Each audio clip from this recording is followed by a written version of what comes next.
Hello all, welcome back. तो देखिए, ये वाली वीडियो में हम बात करेंगे 11th के रिगार्डिंग। कल आपका पेपर होना है एंड वो आपका लास्ट पेपर यहाँ पे रहेगा। नाउ देखिए, उड़ती उड़ती खबर आ रही है एंड काफ़ी बच्चों ने टेक्स्ट किया, क्या बायो की तरह हमारा जो पेपर है वो यहाँ पे भी हार्ड आएगा। लेट मी टेल यू, मुझे बायो के बारे में आइडिया नहीं है, ना ही मैंने बायो पढ़ाया था। नाउ जिन टीचर्स ने बायो पढ़ाया था वो उनको पता होगा कि उनका पढ़ाया हुआ क्यों नहीं आया। एंड हर एक पेपर के बाद आप देखते हो JNK में पेपर लीक, फिर बायो पेपर में सभी चुप थे। बायो पेपर में किसी ने बात नहीं की कि हमने पेपर लीक कराया।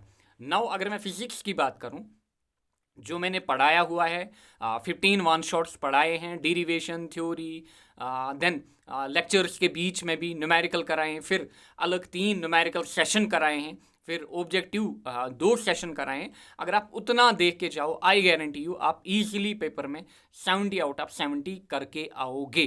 नाउ देखिए, एक टीचर जो होता है, ये इसकी रेस्पॉन्सिबिलिटी होती है, जो ये पढ़ाता है वो कल को आना भी चाहिए।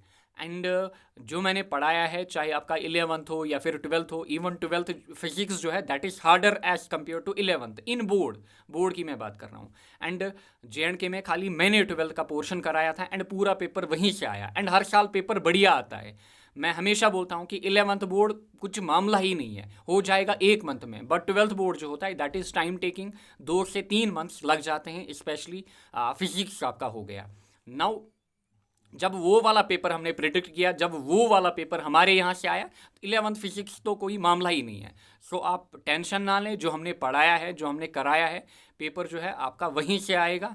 एंड डेफिनेटली चाहे थ्योरी हो, डेरिवेशन हो, या फिर इन बिटवीन न्यूमेरिकल्स हो, अलग न्यूमेरिकल सेशन हो, ऑब्जेक्टिव सेशन हो, आपका पेपर वहीं से दिखेगा। आपको केवल और केवल अपने अंदर जो है वो बिलीफ लाना है पेपर से पहले। अगर आप पेपर से पहले आपने अपने अंदर बिलीफ ना लाया, आप अल्टीमेटली फिजिक्स पेपर में क्या हो जाओगे, डिप्रेस्ड हो जाओगे। इसीलिए इट इज़ वेरी इंपॉर्टेंट, आप अपने आप को मोटिवेट करो, अपने आप पे बिलीफ रखो, हाँ कल हम अच्छा करके आएंगे। एंड उतना मुश्किल भी नहीं होता है 11th का पेपर।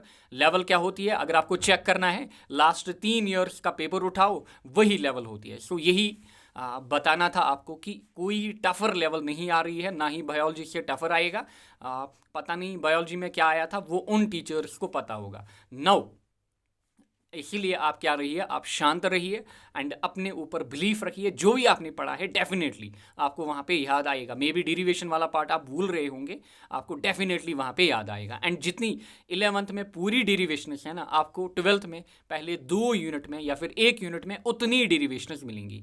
सो आप खुद समझ सकते हो कि 12th थोड़ा वास्ट है। जब आप 11th ख़त्म करके आओगे, आप 12th में जाओगे, आप खुद बोलोगे कि 11th तो था ही नहीं कुछ। बोर्ड की मैं बात कर रहा हूँ, नीट को आप साइड में रखिए। नीट बच्चों को क्यों टफर लगता है 11th का, क्योंकि उनको कैलकुलेशन नहीं आती है, दैट इज़ वाई।